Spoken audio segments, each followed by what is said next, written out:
What's up, guys?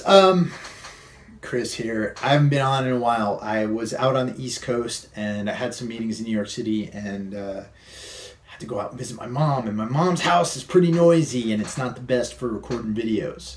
But I'm back now, so I'm going to do some videos for you. Today I'm going to talk to you about fruit. And I've talked about this in the past, but there's been a lot of controversy about fruit in the fitness world and whether or not it's good for you, whether or not it'll help you with your fitness routine. And even though I'm a low carb guy and I, advocate for the ketogenic diet, I'm not going to sit here and tell you that fruit's bad. Fruit can be good for you.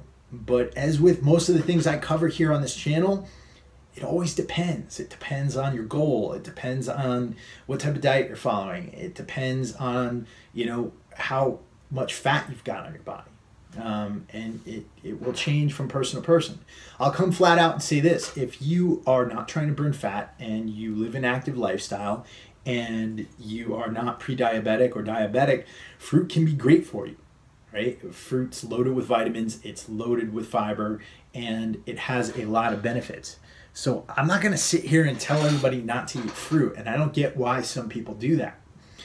But what I will say is that if you are trying to burn fat and you are trying to follow a very low carb ketogenic diet and you're trying to get the mental and physical benefits of that diet and you're trying to burn fat with that diet, then fruit's probably not the best thing to be including in your diet en masse.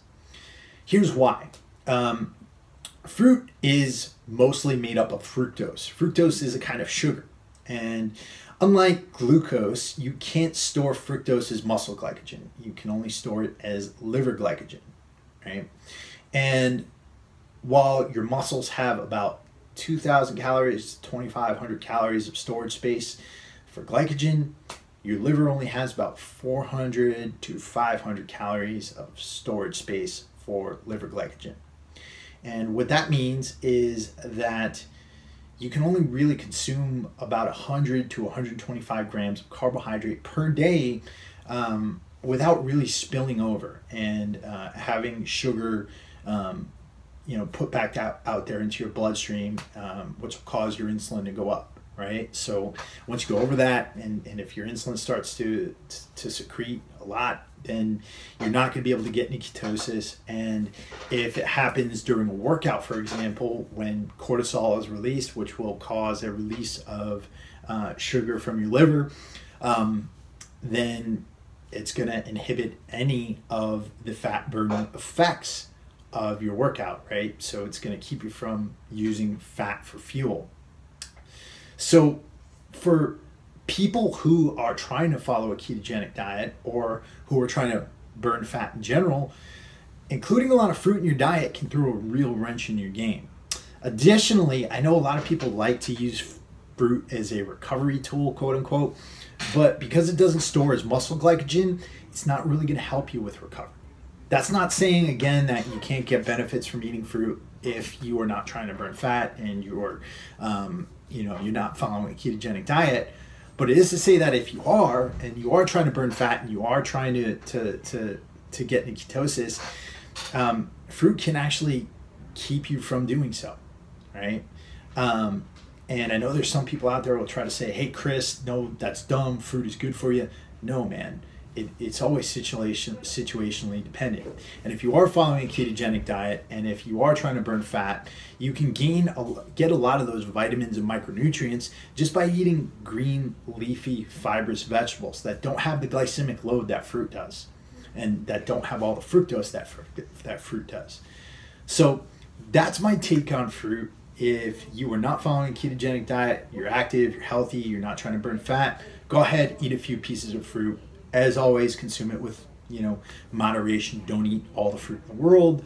But if you are trying to burn fat and you are trying to follow a ketogenic diet, then I would avoid fruit for the most part. If you want to include one piece a day, or if you want to do a cup of berries a day, that could be just fine.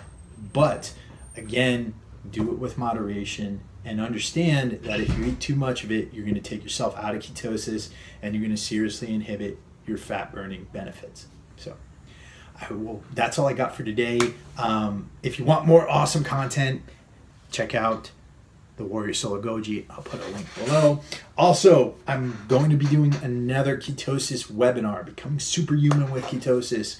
That's going to be happening on Sunday, April 24th. I'll be putting a link below for registration. If you see this video after that, we're running webinars almost every week, so still check the link below, and you'll be able to register for that week's webinar.